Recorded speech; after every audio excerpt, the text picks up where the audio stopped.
आज का जो मेरा टॉपिक है वो ये है कि फ्रीलांसर्स जब अर्निंग करने लग जाते हैं ना, तो उनको यही होता है कि यार एक खौफ सा उनको लगा होता है कि यार कहीं मेरा जो बिज़नेस है ना, ये कब तक मुझे इन्वेस्टमेंट दे पाएगा, कब तक मुझे पैसे दे पाएगा? मेरे पास अब पैसा आ रहा है, मैं सेव भी कर रहा हूँ, तो मुझे ये करना चाहिए कि मुझे किसी दूसरे बिज़नेस में इन्वेस्ट करना चाहिए, ठीक है?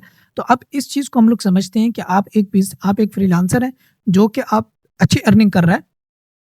अब वो चाहता है कि उसके पास कुछ सेविंग हो जाती है और वो उसको कहीं इन्वेस्ट करना चाहता है। अब मैं आपको 2 चीज़ें बताऊँगा, ये चीज़ खुद मेरे ज़हन में भी आई थी कि अब मैं अपना जो बिज़नेस है उससे कहीं और इन्वेस्टमेंट करता हूँ, तो उसके लिए क्या तरीका होगा? मैं आपको सादा अल्फ़ाज़ में बताऊँ कि कोई भी बिज़नेस जिसमें आप इन्वेस्टमेंट करते हैं, चाहे बैंक में करें, चाहे स्टॉक्स में करें और बेसिक लेवल के ऊपर जो आपको इन्वेस्टमेंट का रिटर्न मिलता है, मेरे ज़हन में बहुत ज़्यादा था, बट इतना नहीं होता। नॉर्मली जो हमें इन्वेस्टमेंट मिलती है, ईयरली बेसिस पे, वो मिलती है 15 से 20% ईयरली।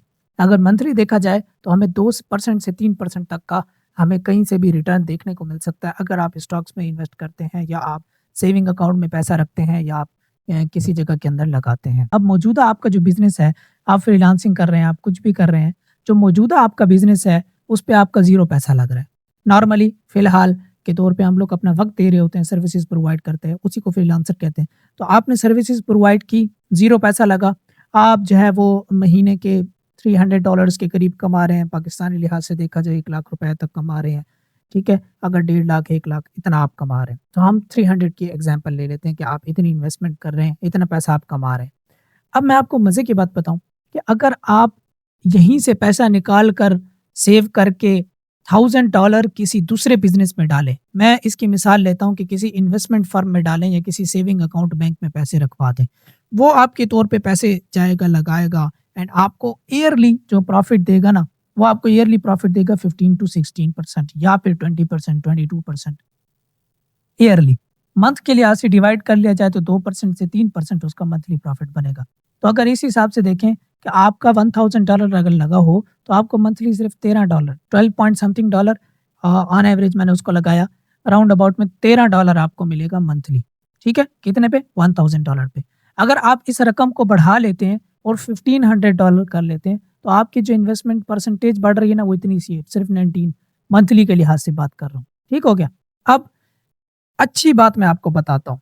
किसी बंदे ने मुझे बड़ा अच्छा आइडिया दिया था। उसने कहा था कि बजाए इसके कि आप जो इन्वेस्टमेंट करना चाहते हो वो किसी दूसरे बिज़नेस में करो, आपका जो बिज़नेस $0 से आपको $300 कमा के दे रहा है, आप इसी में दोबारा से इन्वेस्टमेंट क्यों नहीं करते हो? कहा, यार पॉइंट तो बड़ा अच्छा है।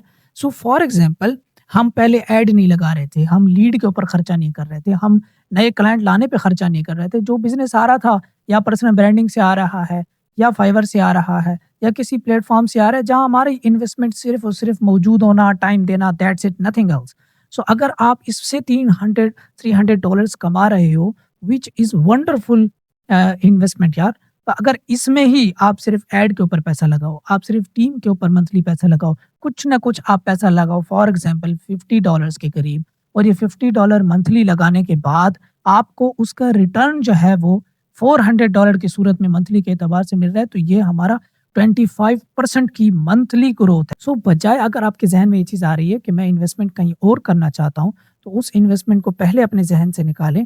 पहले अपने ही बिज़नेस का अगर आप $0 इन्वेस्ट कर रहे हैं, उसके पोटेंशियल को चेक करके देखें कि जो चीज़ मुझे without any ads, without anything मेरे पुराने क्लाइंट, डायरेक्ट क्लाइंट से मुझे $300 तक पहुँचा सकती है, तो क्या यही चीज़ मुझे $1000 तक लेकर जा सकती है? अब उसके लिए आप देखें आपको कितना थोड़ा बहुत इन्वेस्ट करना पड़ेगा। सो ये आपका सबसे बेहतरीन सर्कल चलाएगा। आपने इन्वेस्ट करना है, पैसा आए री-इन्वेस्ट करना है, फिर पैसा आए री-इन्वेस्ट करना है। अपने ही मौजूदा बिज़नेस का फुल पोटेंशियल आपने निकालना है। 1 बंदे से 3 बंदे, 10 बंदे की तरफ लेकर आपने जाना है। जब आपको लगे कि इधर से मैं अब इतनी अमाउंट निकाल चुका हूँ या निकाल रहा हूँ कि मेरा मंथली अच्छी खासी रकम हो जाती है, फिर आप इनकी तरफ जाएँ। ये पैसिव होती हैं इनकम के सोर्सेज़। ये जो इनकम सोर्सेज़ होते हैं ना साइड बाय साइड वाले, ये पैसिव हो सकते हैं। ये आपको आपकी पैसे को सिर्फ़ बरकरार रखने के काम आते हैं। यानी आपका $1000 यानी उसकी वजह से, महँगाई की वजह से नीचे की तरफ ना जाए, ये सिर्फ़ इसलिए काम आते हैं।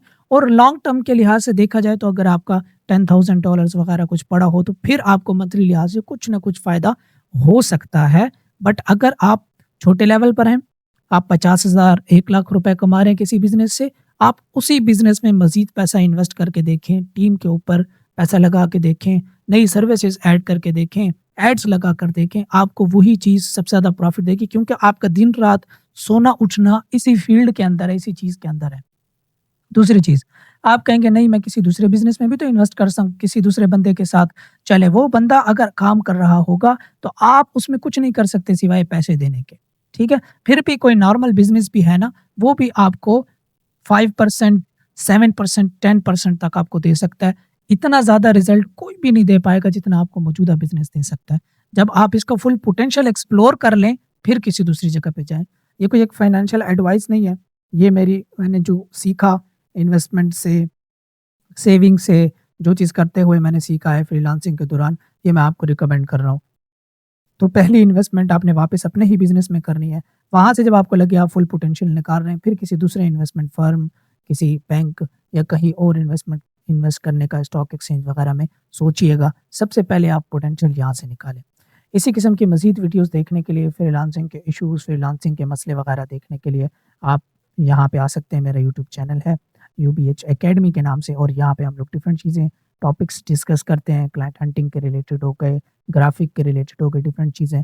मैं मज़ीद भी इसके ऊपर वीडियोज़ इस तरह की अपलोड करता रहूँगा।